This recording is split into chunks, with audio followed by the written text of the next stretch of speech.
Top quality और consistent performance के लिए सिर्फ सिल्वर पंप नाम याद रखना।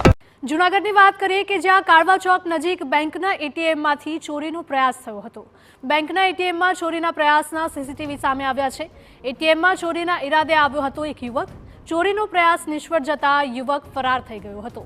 એટીએમમાં 2,50,000ની નુકસાનીને લઈને યુવક સામે ફરિયાદ થઈ છે। પોલીસે સીસીટીવીના આધારે યુવકની શોધખોળ હાથ ધરી છે।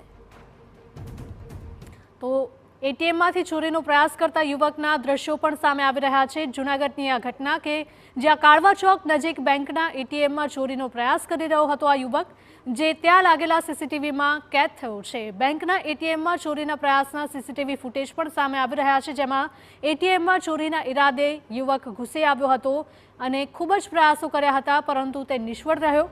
ચોરીનો પ્રયાસ નિષ્ફળ જતા યુવક ત્યાંથી ફરાર થયો હતો।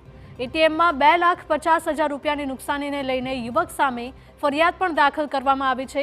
પોલીસે સીસીટીવી ફૂટેજના આધારે આ યુવક કોણ છે, ક્યાંથી આવ્યો હતો તેની તપાસ હાથ ધરી છે।